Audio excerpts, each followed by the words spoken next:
Hello, beautiful people. I hope this will not beautiful. Ignore this pimple and focus on my hair. So in this video, I wanted to show, or I want to show one of. I'm not sure if I'm going to call this video the most important thing to be sure of before installing your micro locks, or one of the most important things, but I'm going to say to you that it is one of the very important things that you should decide on before you install. Now, it's something very important if you're looking to get micro locks installed, but I think anybody that wants to install any size of locks needs to have made this decision prior to their install. Without further ado, I'd like to show you first before explaining why.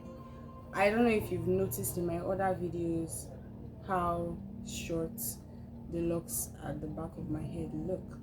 Now this is as a result of me not making this proper decision. I had made the decision, but it wasn't, some factors went into my, I don't know, making some readjustments. Let me show you and then explain. Okay, so I think, yeah, the locks, all the locks in this section at the back here, they're pretty short, like really short. I hope I position myself properly to show. But those locks are short because after a year, after more than a year of my install, I think a year and a year and 5 months. Yeah, a year and 5 months. I decided that I wanted to loosen those locks at the back.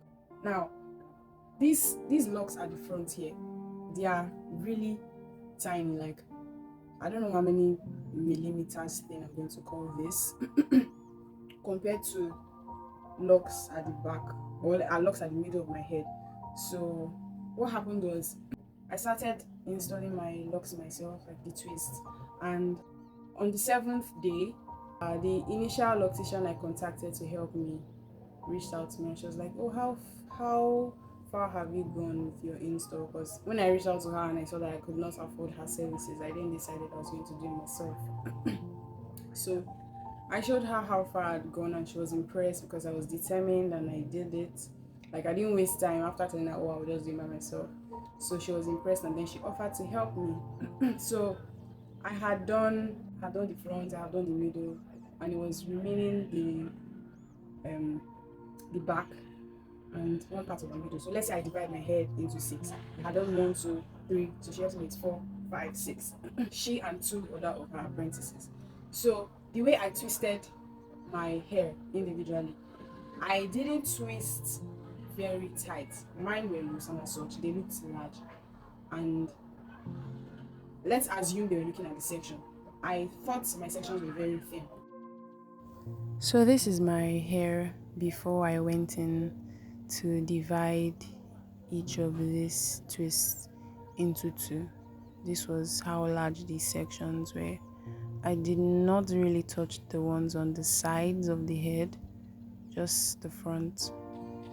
So the girls that assisted her, they twisted very tightly. So theirs looked thinner than mine. Mine were loose.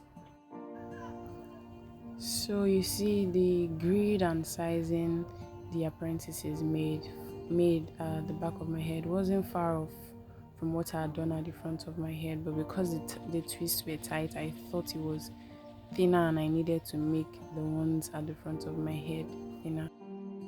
After a week or after 2 weeks, I thought that the locks at the front were going to be bigger than the ones at the back.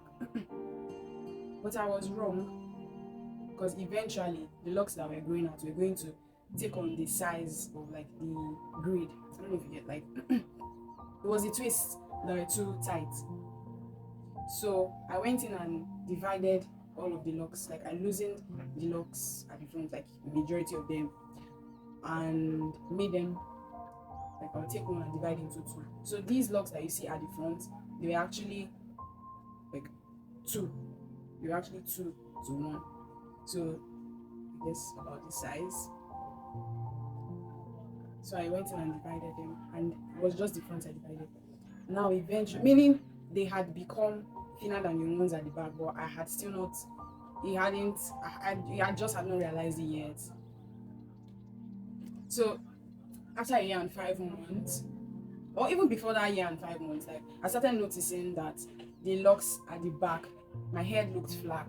My hair looked flatter at the back than the sides. So I would see if I can insert a video here of what it looks like.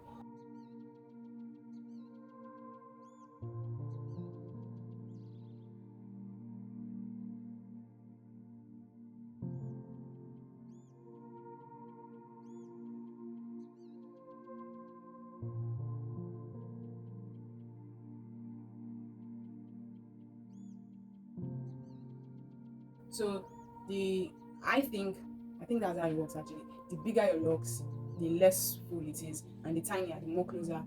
The closer it is to your natural, volume. So that's why the front looked fuller than the back. And I kept trying to make myself just stick with it, like, don't worry, it's fine, blah blah. But it made me, like, I did not fully love my hair because of this. I've always felt like it looked weird, and then I don't know, it just wasn't nice to me. So I decided that I was going to also loosen the ones at the back. And then September last year, I started loosening the locks at the back. I think I loosened a total of 30. My hair is not so thick at the back, so just about 33 locks are what gave me all of this tiny thing you see, if I remember correctly. I think it was just 30 I loosened because it was tough. It took me more than a month because I was working a full-time job and I left it for weeks. So I loosened them, and I got someone. I was working at a salon, and I got someone there to help me install these twists again, and I told her to make them tiny. Yeah. So although what she installed eventually loosened again, slippage. But then my brother helped me install them tiny. I do not regret it because now I like the size. Angel Payne's locks, this particular picture to be precise, is what guided my decision to have very tiny locks. I mean, I'd seen others, but when I saw hers, I was like, I want this size. I want my locks to look like this when they get longer. And so after I had installed my locks, initially, before I went into losing the front, I showed my friend Chiamaka, and she was like, oh, her locks are thinner than what you have right now. I think you should loosen it. So this picture, this sizing is what guided my decision to losing what I already had on my head, which I don't regret right now. But I've come so far in my journey. I do not regret it, and I'm no longer comparing my hair to anybody else's hair. If they end up becoming bigger, fine. Now that I've decided to retwist, if they stay thin, fine. And there was this uniformity. I don't know if that's a word. Like, my hair was like this at the back. Like, there was something, I can't remember what was happening. Maybe it was where I was styling it, but my locks just don't look equal at the back. But I'm pretty much okay with how it looks now. So I did not put into consideration. I think I did not even understand, or let me say I did not put pieces together and realize that doing that meant that my locks would shrink, those ones at the back would be short, and I would not have the same volume that I wished for, or an immediate volume. But fortunately for me, since all of them at the back are short, I just have the length of all the long ones, which are pretty much uniform. So basically what I'm trying to tell you is, if you do not want to loosen your locks, or if you don't want to loosen your locks, or losing some parts of your locks and have mixed journey lengths on your head, just make a decision on the size you want. Let 1 or 2 people do your locks. Make sure you get it right. everything on the day of your install, or if you're not professionals, like you make 2 weeks, like just before your hair looks, because even though now it's looking okay for me, a lot of stress went into this, and it could have been worse. I mean, it could have been worse. So yeah, that is the reason why, in case you've noticed that, oh, those locks at the back of my head are really short. Now, I think before I could not put it into a bun, or now, even if I put it into a high pony, I look crazy. Oh. Even if I put it into a high pony, those short ones at the back will be sticking out. If I do not like wedge them in. I hope I was coherent enough. I hope I was succinct enough in explaining to you, because I do not intend for this video to be long. I hope I explained properly why you should make a decision on your size early on before your journey. Thank you for watching. Let me know if you would like to know any other thing. Thanks for watching.